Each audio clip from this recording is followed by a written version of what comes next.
Every legend has to start somewhere, and for Ferrari, it didn't start in some huge factory or with a ton of money. Nope, it started with one man's wild dream, a radical engine that everyone thought was completely insane, and, well, a devastating failure that actually became the spark for a global empire. This is that story. Okay, picture this. It's post-war Italy. Everything's in rubble, most people are just trying to rebuild their lives. But Enzo Ferrari, he's laser-focused on this one single dream, a vision he'd been holding on to for years. And those words right there, that's not just a passing thought. That was an obsession.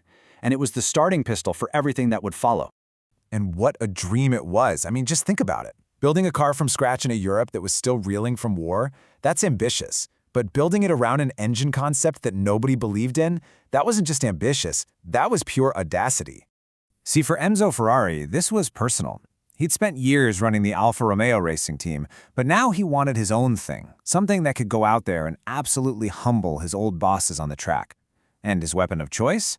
An engine that pretty much went against everything people thought they knew about cars. His idea was just completely radical. To put this in perspective, everyone thought a little 1.5-liter engine, that's about the size of what's in a small car today, was only good for 4 or maybe 6 cylinders. Enzo wanted to cram 12 tiny pistons in there. The critics, they just laughed. They said it would be fragile, way too complex, and was absolutely doomed to fail. And people, well, they weren't shy about saying it. They literally called Enzo a nutcase.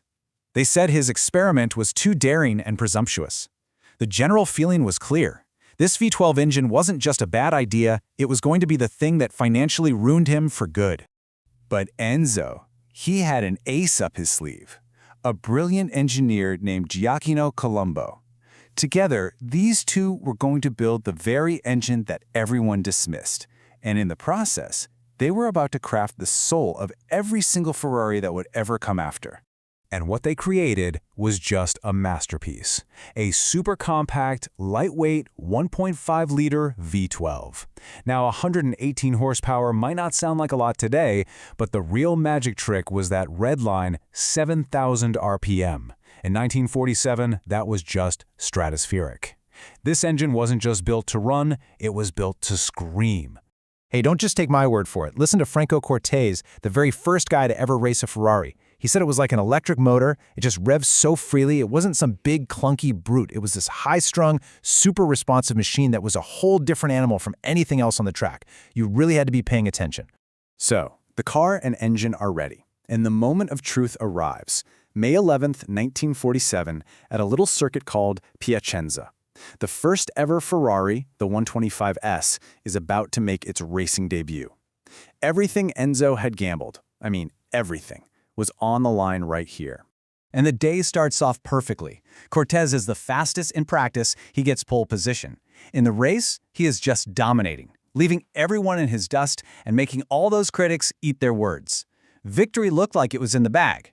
And then, with just 3 laps to go, disaster.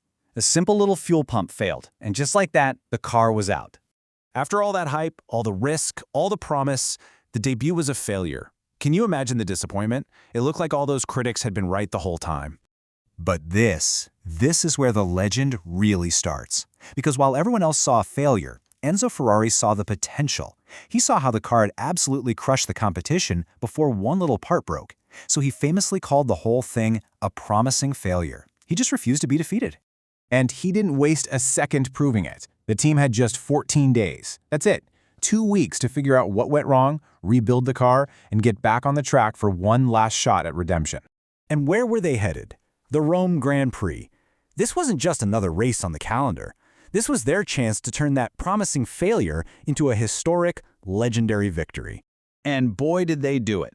Just 2 weeks after that breakdown, Franco Cortese drove the 125S to its very first win. He didn't just win, he lapped almost the entire field. This wasn't a fluke, this was a statement.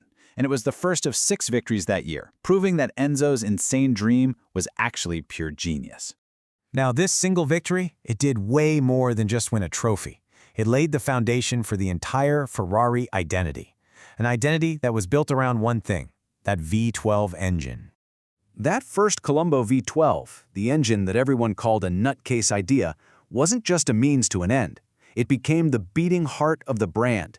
For decades after, that high-revving sound, the feel, the raw performance of a V12 engine, it would all be tied to the name Ferrari. It was Ferrari. And just look at the incredible life that original design had. From that tiny 1.5-liter in 47, Colombo's engine just kept evolving. They enlarged it to power the legendary 250 GTO, made it bigger again for the iconic Daytona, and kept developing it for over 40 years, all the way to 1989 at nearly 5 liters. What an incredible legacy. So it really makes you wonder, doesn't it? When you think about all the skepticism, the huge financial risk, and the fact that an entire global empire was built on its success, was this one man's dream of a small V12 engine the single greatest and most successful gamble the car world has ever seen?